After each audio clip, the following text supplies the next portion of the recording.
बोली बाबा परमेश्वर नाथ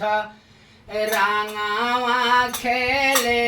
ले बरहपुर बाबा परमेश्वर नाथ रांगावा खेले ले बरहपुर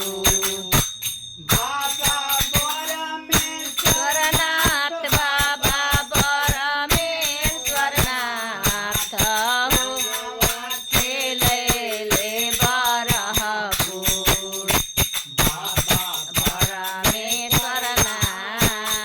रंगावा खेले ले बरहपुर बाबा परमेश्वरनाथ रंगावा खेले ले बरहपुर बाबा परमेश्वर स्वरनाथ बाबा परमेश्वरनाथ रंगावा खेले ले बरहपुर बाबा परमेश्वरनाथ रंगावा खेले ले बरहपुर